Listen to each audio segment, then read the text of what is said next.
Welcome to this morning's Signpost webinar.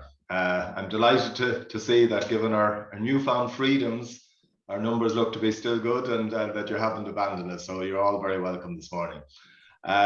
This morning's webinar is brought to you in association with Food Drink Ireland SkillNet, National Rural Network and Dairy Sustainability Ireland. And I'm joined this morning to help with the questions by Catherine Keena from Kildalton. Good morning, Catherine. Morning, Pat. How are you? And I'm delighted to welcome back Jane Stout from Trinity. She'll be talking to us this morning on valuing natural capital in the future farmland. Jane, you're very welcome. You're just off mute. It's great to have you back. I think we had a huge response to the talk you gave before, so it's I suppose a continuation of the theme.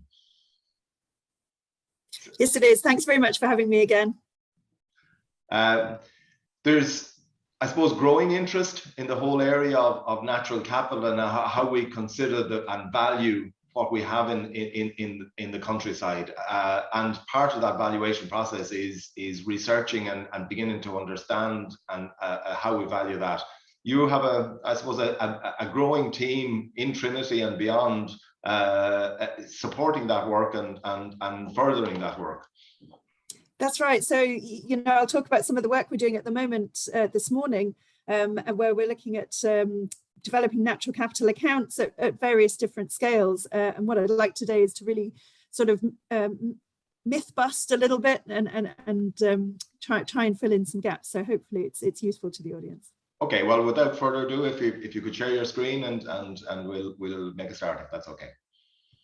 That's great. Thank you very much. Hopefully my screen's there now and you can see that clearly. Yeah, perfect. Great. Okay, so morning everyone. Thanks very much for the invitation to come back and speak again today. I was asked to come and speak about the natural capital approach and how we can apply it on farmland and use it in farming systems. So we came up with this title about valuing natural capital for the future. As many of you know, I'm an ecologist. I study interactions within nature, between nature and people. And I'm really concerned about the state of nature, both in Ireland and globally, with widespread biodiversity loss, increasing climate change and pollution, and a generally deteriorating environment.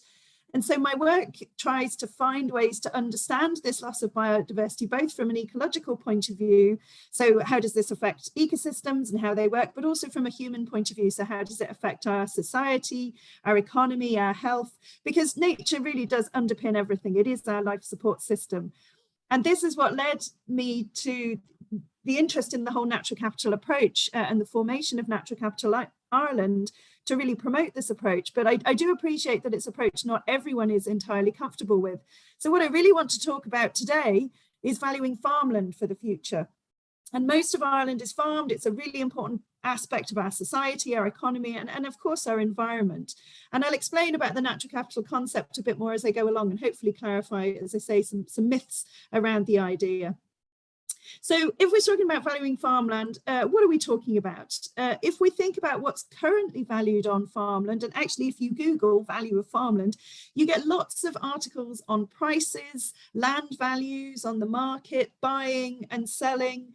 And just as an example, there was this piece in the, nice piece in the Farmers Journal a couple of weeks ago on getting your farm valued. And it's nice advice on valuing your farm, including looking at the land itself, the house, the access to roads, sheds, other infrastructure, livestock, machinery. But in terms of nature, having mature trees and shelter was highlighted as may or may not add value to your farm, depending on the type of farm enterprise. And conservation designation was highlighted as a negative. So designation of land for nature is seen as having a negative effect on value. Land is seen as being of marginal quality if it's designated for nature. And this is part of the problem. This land that's designated for nature may not be of high quality for production, for farming, but it does have a value. It does have a value to nature and a value to people. So we need to think about what value is. And here are a couple of definitions. So the first one is the regard that something's held to deserve, the importance, worth, or usefulness of something. Or secondly, the principles or standards of behavior, one's judgment of what is important in life. And you can see neither of these definitions about value mention money. And farmland has so many more values if we think about it in a broader term rather than just thinking about money. And it's important to emphasize at this point that value can't be equated with price. We often think about value in terms of what we might pay for something, but prices fluctuate, they're context specific, they're subjective, and they're relatively arbitrary.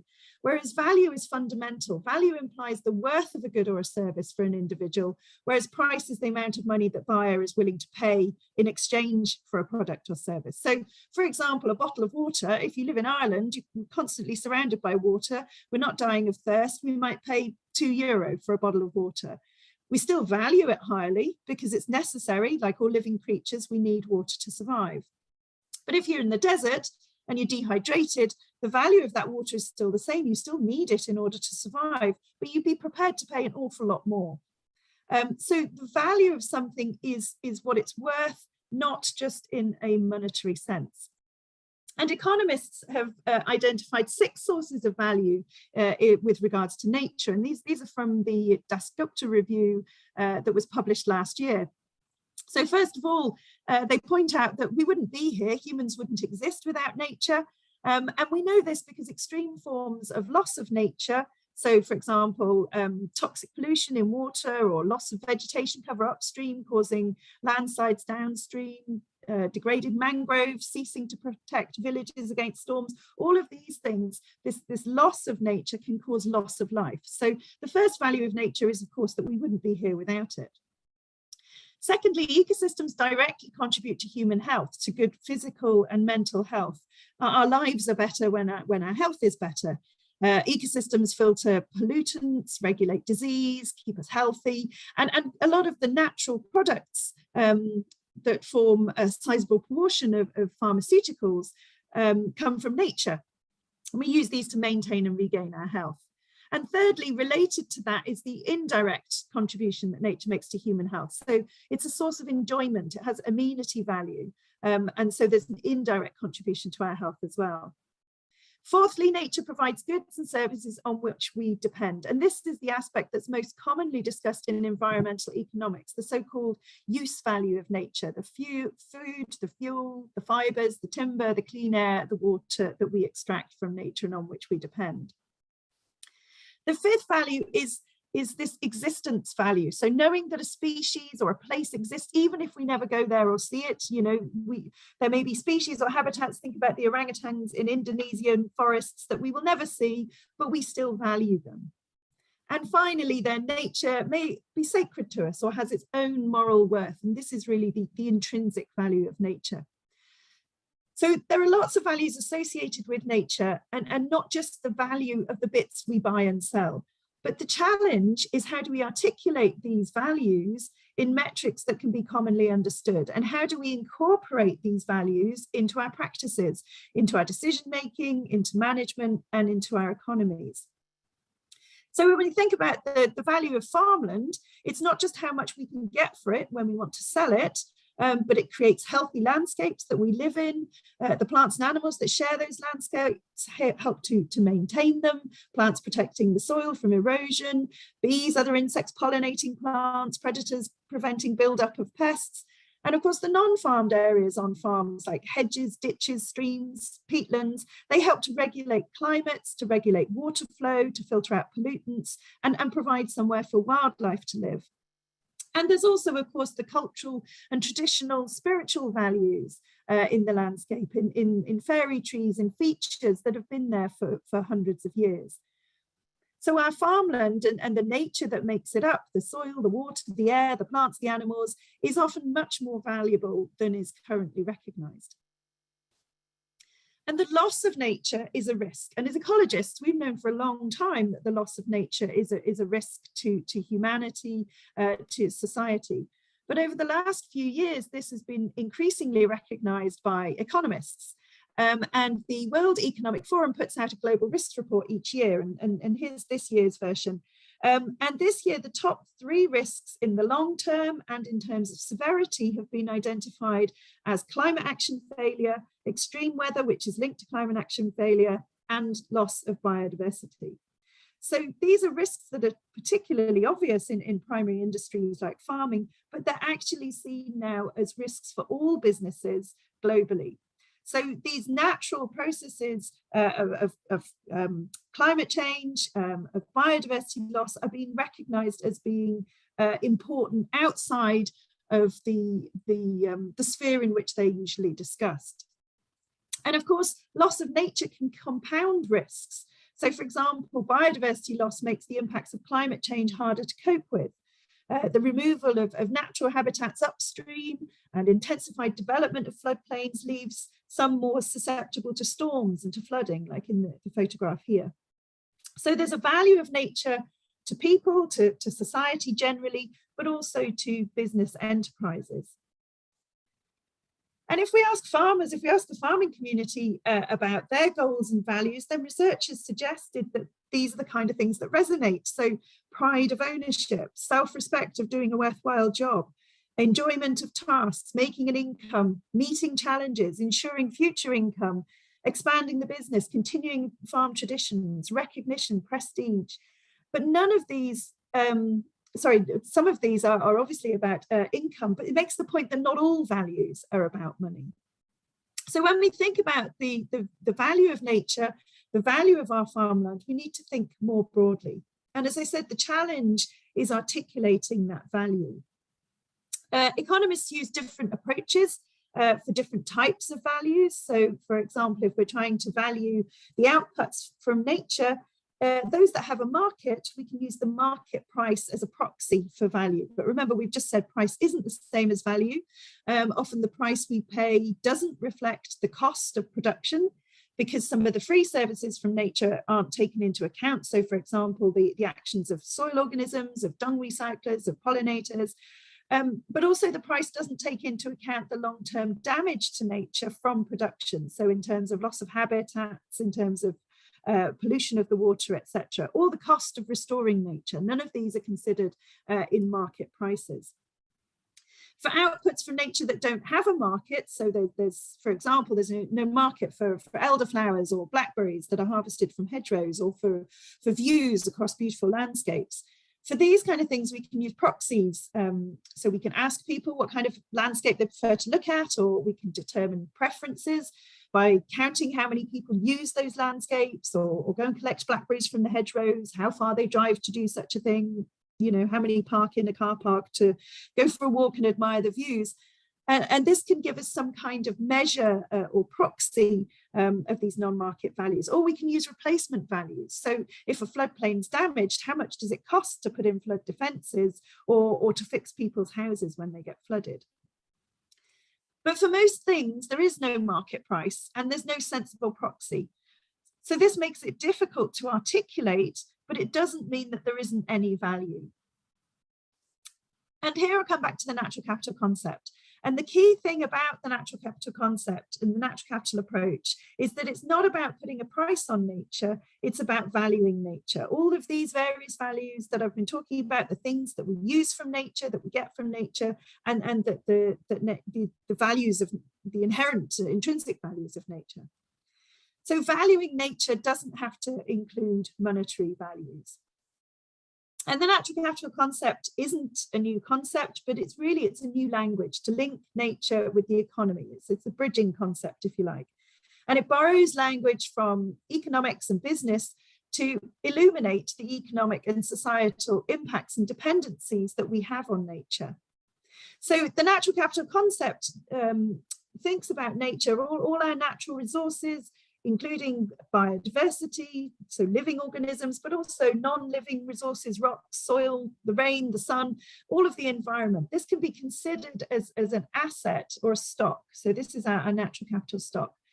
And together, the soil, the nutrients, the sun, the rain, they all allow the production of biomass, so the growth of crops or grass to feed livestock, which results in marketable goods and economic activity. So the point of the natural capital concept is that we get flows of goods and services from these stocks of nature. And the natural capital concept really rests on this economic idea of stocks and flows.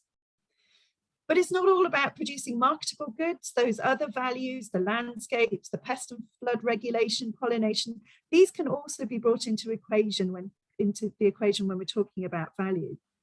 And the reason for using this language is to bring nature into the political and economic arena, where it's been largely neglected so far, not valued properly, and thus damaged.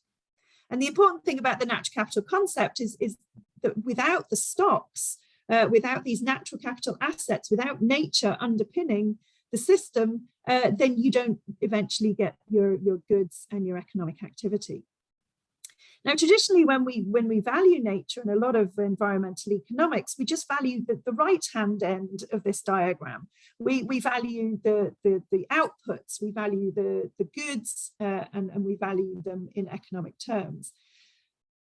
But we need to recognize that there's value in the assets, in the stocks, and we need to maintain and enhance those assets in order to ensure this flow of benefits.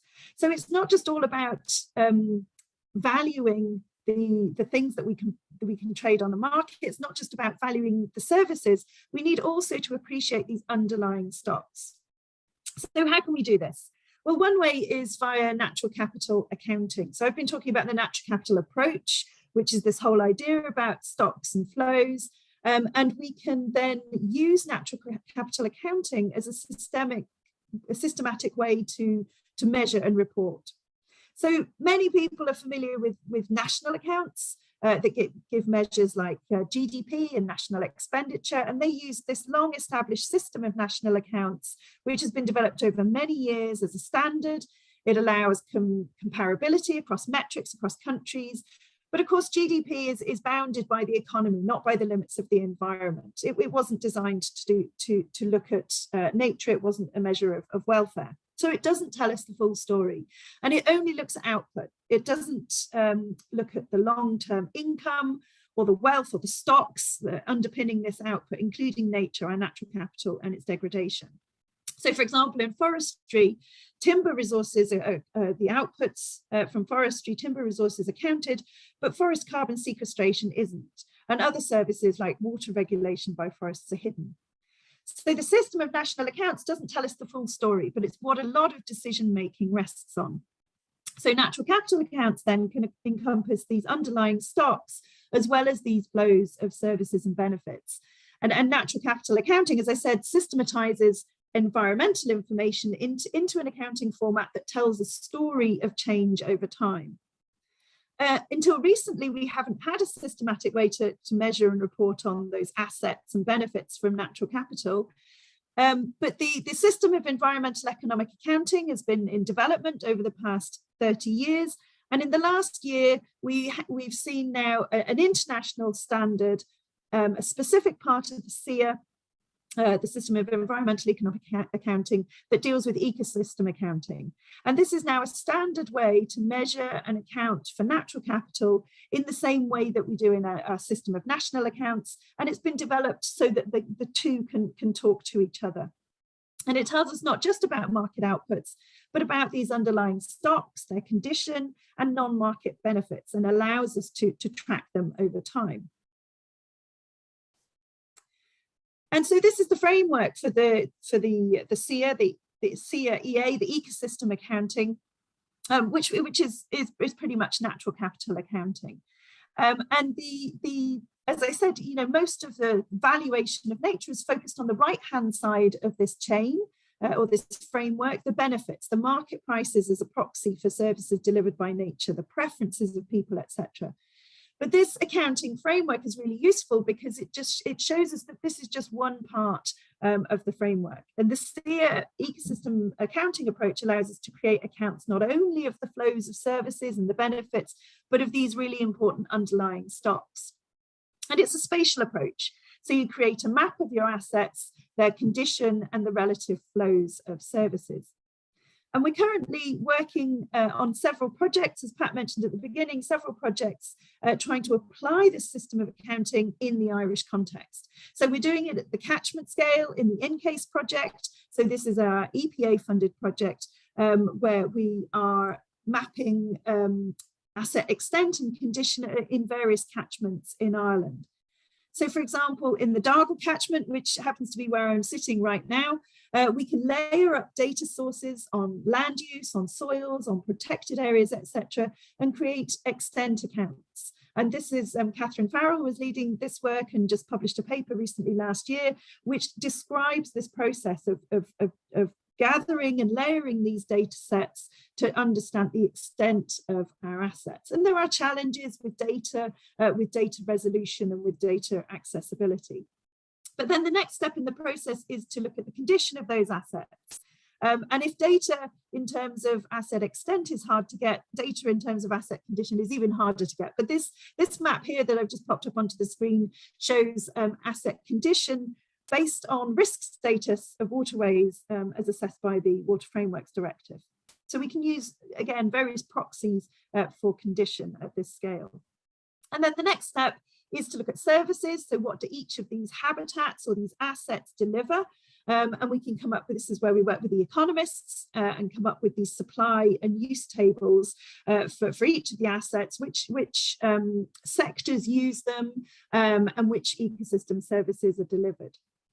And we haven't even got to the benefits where we can do the valuation. We can monetize some of these services where appropriate. So what does this mean at farm scale for the farmer? It's all very well doing this at catchment scale or at a biogeographical scale or national scale. What can we do at farm scale? Well, we can do the same sort of thing. So we can map the farmed and non-farmed assets on a farm. So as well as the pastures, we might map the grassy banks, the margins, the woody areas, and we can determine what services they are providing. As I said, some of these can be monetized, but others simply can't. But what this process can do is to reveal both the relative values of different aspects of a farm, as well as how they change over time as different management practices are incorporated. So it means that all the quote, non-productive land, it's actually productive. It's not producing something that we've traditionally valued, but it's still productive. So I hate this term non-productive land. It's still productive. It's just producing something else. And eventually what this could do, if we follow this system, we could end up with proper payment for ecosystem services, for example. So farmers with large areas of land that don't produce much in terms of a marketable product can still be rewarded. But of course, that has to be balanced with the fact that we do also still need to produce food, and there is still an importance of those provisioning services on farmland as well. So we're working on doing this at farm scale with dairy farmers in the Farm Zero C project. This project won the Zero Emissions Challenge Prize from SFI, working with Carberry as part of the Bioeconomy Centre, and really trying to tackle climate and biodiversity issues at a farm scale using a multidisciplinary and multi-institution approach. And Gavin and Kian spoke about this project in a Signpost seminar early on this year, so I'm not going to talk too much about the project. What I am going to talk about is an important part of it that they didn't cover in detail, which is the bit that we're leading in Trinity, and it's the natural capital accounting. So what we're doing is we're trying to develop methods to map assets at farm level. And HerdWatch, many of you may know of HerdWatch, and they've developed this app to map areas of the farm for farm management. And we've been working with farmers to map not only the productive areas, but also these non-productive areas. I said I hate the term, but I'm using it. But this includes the woody edges, the grassy margins, the streams, the little patches of woodland, etc. And we're investigating whether, so we've developed a system to be able to do this with the farmers, but also we're looking at whether we can automate this, doing it with remote sense data to get accurate maps quickly that can be updated. And Kian White, who's working with me and with John Connolly at Trinity, is currently testing and validating this. So actually does the remote sensing, is it better than a farmer doing it or a trained ecologist do it? You know, we're trying to test those different methods. And this gives us then the asset extent, the stocks of natural capital, both in the productive areas and the non-farmed areas. And then we can model the services that flow from all of these areas. But we also need to consider asset condition. So if it's in poor condition, it won't necessarily deliver all the services that it could. And we know how important hedgerows are for biodiversity. but a poor quality hedgerow doesn't deliver as much benefit as a good quality one. And Farming for Nature has come up with some great infographics, and these ones I've just pulled out here on hedgerows, and great advice on how to transform hedges from poor to good condition. So if we can assess asset condition, again, either by direct assessment using scorecards in the field, or via remote sensing methods, again, we're going to work and try and validate both of these approaches. Then we can try and understand asset condition and also how it changes. So we can create these condition accounts, the second step in the SIA ecosystem accounting framework. And then lastly, the flow of benefits. Each of these habitats can be assessed for the flow of services. So we can see what kinds of services are being delivered by each of the habitats, and we can convert these into an accounting table. So this gives us then our flow of services. Some of these services can then be monetized, but others can't.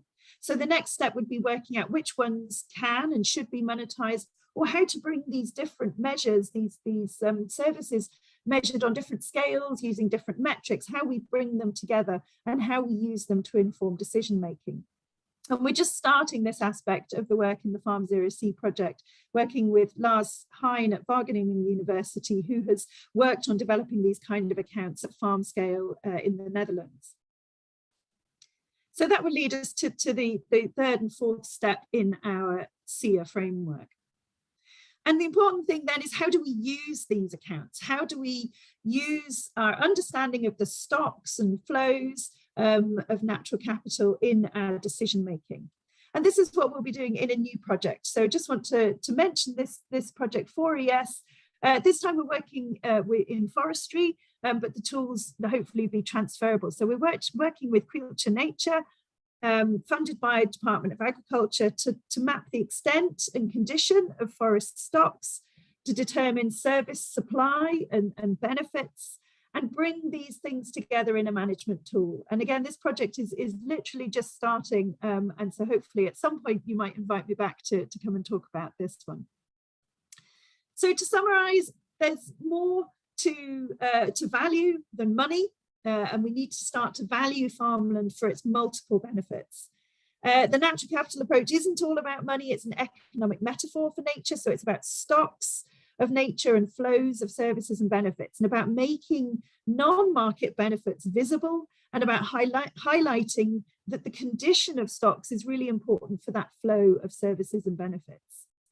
Natural capital accounting is one way of quantifying and tracking changes in stocks and flows, and natural capital accounts can be generated at a range of scales. And the idea is that they don't make the decisions for you, but they help to inform management going forward.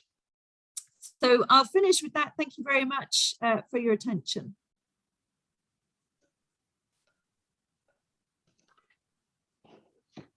Thank you very much, Jane.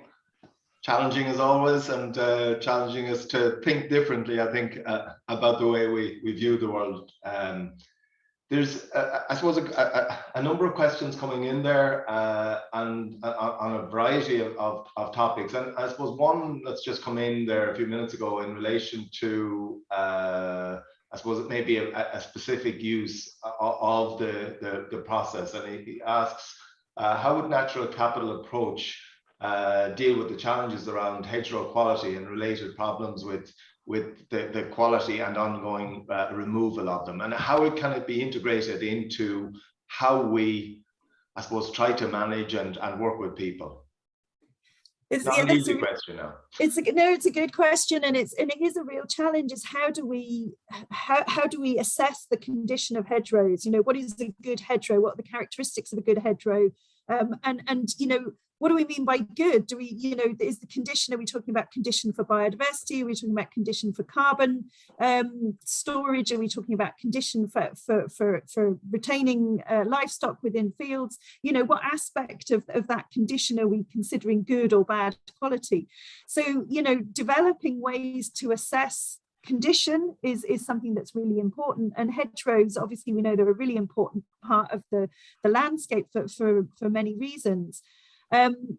If we can So the second part of that question, sorry, could you repeat the second part of that question, Pat? Yeah, no, I suppose, how do we use it, the natural capital approach, to try and influence, I suppose, the management at ground level of So I think that, you know, the beauty of the natural capital approach then is to illuminate all of those different values of our hedgerows. So if we have a hedgerow that's very tightly cropped, it's you know, a short boxy hedgerow, it doesn't provide as many services and benefits as one that's big and mature and full. And I know Catherine's spoken on this before, you know, it doesn't provide as much habitat for wildlife. It's not storing as much carbon. It's has a different impact on the local microclimates. And so by using this natural capital approach of defining those assets, of looking at the condition of those assets, and then determining the services that are flowing from those assets, then we can start to make management decisions. So if the point of the hedgerows is just simply to provide a delineation between two fields, then it has a different role, and it can be managed in a different way to a hedgerow that you want to encourage for biodiversity. So it's really about making decisions with full information. And I think until now we've been making decisions without full information. Yeah, and there's I suppose, part comment and part question here in relation to carbon accounting. We're beginning to make progress, but carbon accounting has the advantage of there being a single common denominator back to carbon, whereas with natural capital accounting, you're trying to value across a myriad. So I don't know whether that's a comment or a question, but it's definitely, it's a challenge. I mean, I think, you know, and carbon accounting is part of natural capital accounting, and I think that's what natural capital accounting, the approach tries to do is one, say it's not all about money, but it's also not all about carbon. And we've become very fixated on carbon and carbon budgets, and that's not the only thing we need to be concerned about. I suppose natural capital accounting helps us to show that as well. One here, I think I have to get to put to you. You had a picture of biodiversity growing behind a shed. How do I explain to my wife that I'm not lazy and the area doesn't need to be sprayed as it's only growing weeds? And then please don't read out my name. Well, I think that's, I mean, I'm laughing, but that is a really serious point, and we've encountered that not just on farmland but in the cities as well, is that, you know, you look like you're not bothering if you're leaving the weeds to grow. It's a change of perception. Don't think of them as weeds, think of them as biodiversity, think of them as food for pollinators, for bees and other insects, for you know, produce seeds for the birds to feed on. So, you know, they're a really important habitat for biodiversity, and I think, you know, that's a shift of perception, and as I say, in urban areas, you know, I've had people say that their neighbours would frown at them for not mowing the lawn, and you know, all these weeds coming up in the lawn, and then you put a sign in the middle of it that says, I'm managing this area for biodiversity, and suddenly you go from being the lazy man who can't be bothered to get the mower out to the nature loving hero. So yeah, that's a perception change, but good luck. Catherine, a lot of questions starting to come in there. Yeah, and I'll go back to the first one that came from somebody who has lived in Indonesia, where a bottle of water costs more than petrol, and does, or maybe should, the property value think of natural flood barriers, of natural reserves, or natural pest control measures? And I guess that's what we're saying is that the natural capital approach helps to highlight all those kind of hidden values. When we think back to the first conference that we ran on natural capital in Ireland, we called it Ireland's hidden wealth, because it's just that all of these things aren't visible at the moment. Can a natural capital credit be created in the same way a carbon credit is created through the voluntary carbon markets? Oh gosh, I don't know that I know the answer to that question. I'm not sure. I'd have to think about that one. Good question. Thank you. And is there maybe a following one? Is there a methodology available to show natural capital similar to Vera? But again, maybe that's a very specific one, is it? Sorry, Catherine, what was that one? So is there a methodology available to show natural capital similar to Vera, VERRA? Have you heard of that? I haven't heard of that. I mean, I suppose, you know, when we talk about the natural capital and what it is, it's a very multifaceted thing. So there's no one metric to describe it. Yeah, I think that's very specific on the carbon side.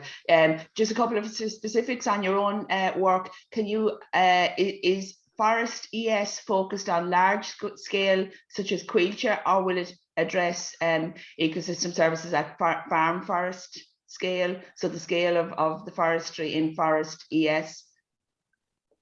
That's another good question, and we're just starting that project. I'm hoping that we would be able to encompass a range of scales of forest enterprises.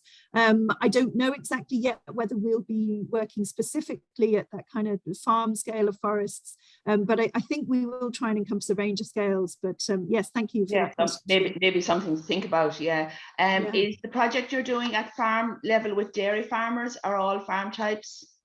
At the moment, it's with dairy farms. So we started with dairy farms, and the idea is that it would be transferable. So the methods and the tools that we develop should be transferable to other farming systems as well. But we thought we'd start on a smaller scale. Okay, thanks, Millian. And Pat, I'll just finish for this round on the tough question there. I'll take it. Tough for Jane. So nothing new in this presentation, only a different language, which is creating unnecessary jobs for more people and taking money out of farming and agriculture. Presentation would be better suited to urban dwellers who are somewhat removed from nature and have the perfect manicured garden instead of natural wild gardens. Yeah, no, fair enough. I mean, I think everybody needs to change their approach, not just urban dwellers. I think, it is a new language for things we already know. You're absolutely right. It's farmers have known the worth of their land for a long time. It's a new language to try and translate that worth into, as I say, decision making, into policy, into economics, because that's most decision making is made on that basis. And so by using this language, it is helping to illuminate these values that absolutely people have known, have been there for a long time. And Pat, perhaps I'll take the biodiversity one here as well. How can the occurrence of rare species data and hence rare habitats being incorporated into, when you're valuing that these species have a far higher significance than the usual utilitarian purposes to which other species are applied? How do we deal with the rare species, I suppose, and really important as opposed to the common? Yeah, absolutely. So the system allows to quantify biodiversity. So, it depends how you quantify biodiversity and what metrics you use. So you could use just a sort of total number of species, or you could use the presence or absence of particular species. So through the process of creating the asset extent accounts, you can incorporate protected habitats, for example. So these designated areas that may have been considered as of having little value in the past, then their biodiversity value can be recognized. So biodiversity can be seen as a service that flows from these assets. So that's an important thing to notice, that biodiversity is part of the asset, but can also be seen as part of the benefit that's coming from these areas. Back to you, Pat, for one. Okay, yeah, and there's I suppose a question there from Dara Hulhan.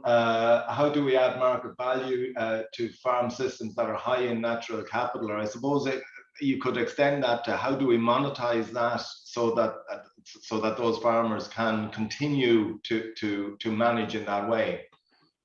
Yeah, I mean, this comes to the difficult end of the SEA ecosystem accounting, the benefits, and actually monetizing those benefits. And as I say, we can monetize some of those benefits, some of them we can't. So it's about using the appropriate monetization, using the appropriate tools and the appropriate metrics. But yeah, I think then absolutely that's why we're working with economists on these things, because I'm an ecologist and I'm much more comfortable down the stocks end than down the flows end of the SEA process. But yeah, Dara, that's absolutely something that should be possible, and that would be the next step. There's a question stroke comment here. Some counties are currently involved in updating county development plans, rewilding some of the public spaces and roads might be an idea for the environment, and also plant some wildflowers and plants which are attractive, especially in tourist areas. But I think there's possibly a leadership element of that work as well, to coming back to the point you're talking about of seeing that not being totally neat and tidy is an acceptable and a desirable way to work in. I think it's more of a comment than a question. It is, but I think it makes a good point. You know, we talked about creating these natural capital accounts. So the CSO has you know, this is something that we are going to have to do at national level, and CSO now has a unit on ecosystem accounts, and they've published their first ecosystem accounts at a national level. We've been working through the InCase project on developing these accounts at a catchment scale, because that makes sort of biogeographical sense to work at a catchment scale. And now, as I say, we're working at farm scale, at forestry scale. So, you know, they can be useful at a range of scales. And as the person making the comment points out, you know, it can be useful for highlighting the value or the benefit of not managing our edges and hedges quite so intensively as we have been doing. A question there in relation to CAP and new agri-environmental schemes, and a lot of work currently going on in terms of designing a new results-based approach, which will be, I suppose, 2/5 of the agri-environmental schemes. Would you have any advice for them, or any ideas for them as to how they could incorporate some of your work into their design of their processes? Yeah, no, the results-based schemes, you know, there's some fantastic examples. You know, one of the things, as I said, that we've really struggled with is asset condition, and the results-based schemes can, you know, the assessment of condition for natural capital accounting is similar as the assessment of condition for results-based payments. So you need to improve your condition in order to get your payments through the results-based schemes. And natural capital accounting can help you then to track that improvement over time. So the two things do sit neatly beside one another. And absolutely, those methods for condition assessment are really important. A question there is thanks again for a lovely presentation. Is there a case to be made for a ratings system for lands based on a wider national capital criteria, similar to BER for buildings, or I suppose a natural capital value of different farmland areas? Yeah, I find it quite difficult to come to a kind of, you know, a final rating or a score, because it depends what natural capital you value and which services you're looking at. So, you know, quite often you might have trade-offs in your service flows. So it's what you prioritize. So your rating at the end depends on what you value and what you prioritize in terms of the way that the land is managed. So I think it's kind of too complex to come with a, you know, one final score or index, and it's actually it's that complexity which is important. I think simplifying it down too much actually takes away what's important, which is the detail, the complexity that's in the middle. So yeah, I'm not sure about that one. Okay, Catherine? Yeah, just a comment there. The carbon farming has been flagged as being future income streams for farming, but the person thinks, you have highlighted that natural capital is a much more sustainable approach. So that's the support for what you're doing. Do you have any examples of natural capital accounting approach in upland areas? And the further comment that you used the phrase non-farmed areas, but these areas, I'm not sure what exactly you meant, but these, I think they're thinking of the areas that are farmed within a policy framework based on productivity. So it's, you know, again, it's tied into farming the uplands. But have you any work on the uplands, Jane? Yeah, so Catherine Farrell that I mentioned earlier, and who I think is there in the audience, has just published a couple of papers applying this natural capital accounting process to peatlands. So peatlands in across Ireland, different types of peatlands, including in the uplands. And so it can be used as a way of identifying and highlighting the condition and the service flows from these areas. So I'd say you go and have a look at some of Catherine's papers. If she's there, she might pop it into the comments. Very good. In your own opinion, do you think policymakers are ready to start using this, or is it still at the very early stages? I think we need to be ready. So, I mean, the SEA, the ecosystem accounting standard was accepted globally last year. It's in the in our SDG targets, in our biodiversity targets, in the Green Deal targets, to incorporate the value of biodiversity and ecosystems into our national accounts. So we are obliged to do it, and we have started to do it. So the CSO, as I mentioned, has started to create ecosystem accounts. So you know, whether we're ready for it or not, we kind of have to do it, I think, is the answer there. I suppose, in your opinion, do you think policymakers are? We're getting there. Good guess.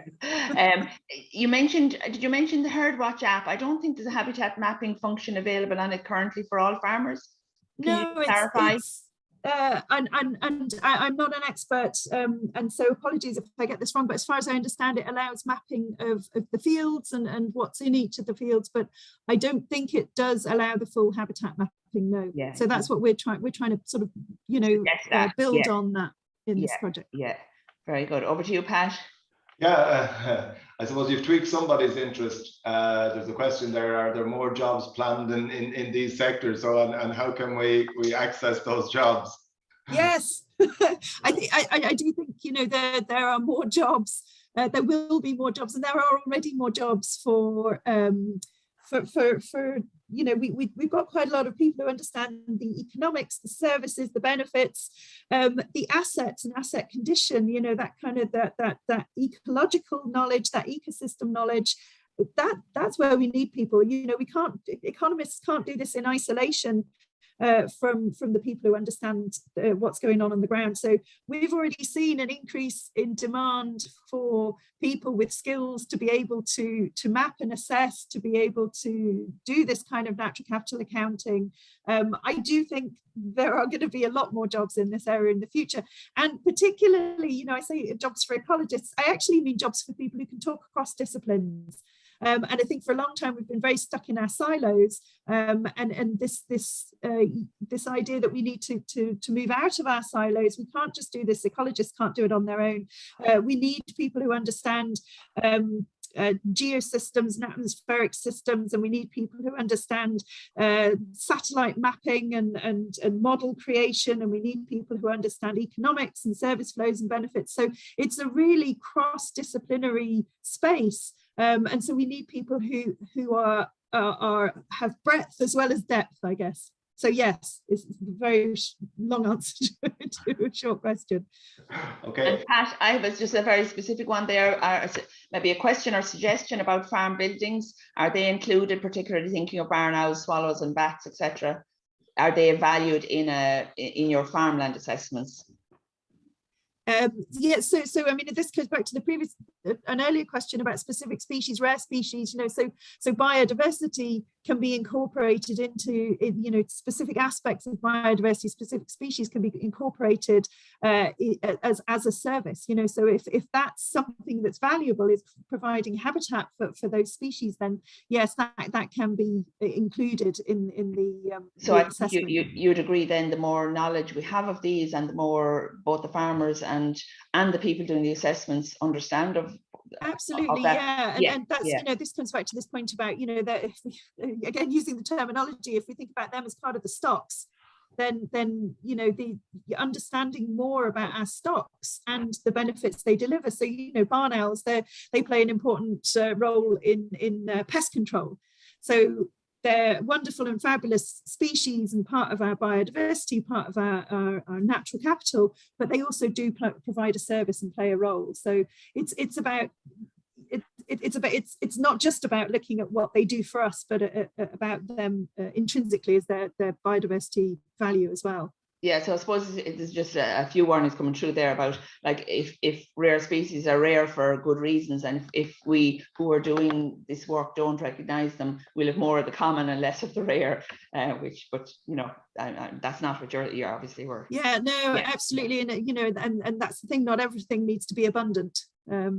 It's, you know, but understanding ecosystems. It's all about education and awareness, isn't it? That really is important. And understanding the ecology of systems. Yeah, understanding that you know, we can't have all species equally abundant, that they play different ecological roles in the system.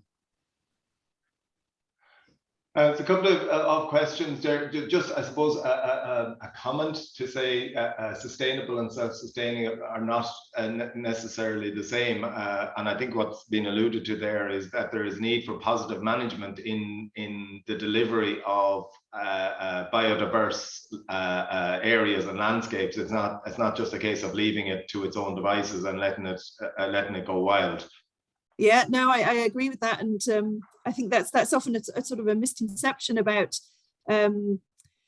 nature, is you just put a fence around it and leave it to it. In a lot of cases, you're right, absolutely. There needs to be sustainable management of that nature, for whatever output you want. If your output is more nature, wildlife, then maybe you do put a fence around it. But if your output is a landscape in which there is sustainable use of resources, then that's a different thing. And absolutely, it does really need management. There's a question about ecology students taking economics courses in universities. To what extent do the universities incorporate the two, I suppose, areas in single streams of training for students? Probably not, is the answer. Traditionally not, no, absolutely. Traditionally they would have been very, very separate. I think more and more now we're seeing programs that are integrating, and I think from the point of view of addressing environmental challenges, that's really important. And recently, I was talking to some Leaving Cert students recently, and traditionally they'd have said to me, if we're interested in these topics, what college course should we do? And I'd have said, you need to do natural sciences, environmental sciences, something like that. But I think increasingly now I'd say do whatever you're interested in, but if you're interested in this environmental aspect, make sure that you get some of that into your college course, either by badgering your lecturers or taking different modules, or or just making sure that those conversations, as I said, don't happen in silos, and that we're able to have these multidisciplinary conversations and work across those traditional barriers of discipline. The question there in relation to the relative roles in progressing towards your utopian future, if you want I know it'd be a bit facetious there, but the relative roles of legislation, market creation, and I suppose knowledge transfer and personal development in I suppose getting to where we want to get to in this respect. Yeah, relatively all important. And I think, we need this, if we are going to change our system and address biodiversity loss and properly tackle climate change, we need change everywhere. So we need change from the top down in terms of legislation and policy. We need change from the bottom up in terms of behavior, in terms of consumers and what they do, in terms of individuals and what they choose. So I think and education and knowledge transfer throughout that whole chain. So from bottom up, from top down, I think it's all important. Absolutely. Catherine? Yeah, I suppose it's keep coming back to how can farmers make a living from it? Everybody very positive, all very noble aspirations, but we live in a world where everything is monetized. But I know that's not for you, Jane, but I mean, that is the question, isn't it? How can farmers make a living from when they are doing a good job? Absolutely, yeah, and that's a really important question, and I think that's where we need to get to, is to make sure that we are valuing livelihoods and well-being as well. Yeah.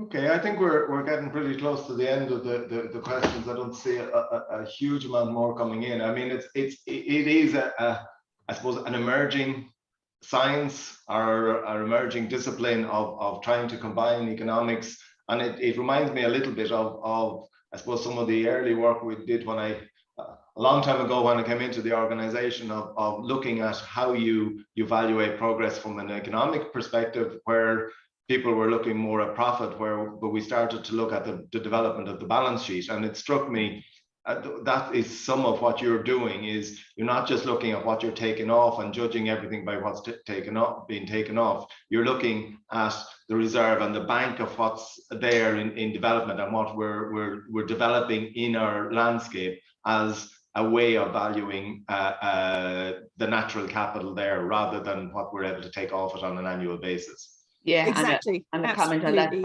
about you know, looking at where you're actually looking at valuing carbon reductions.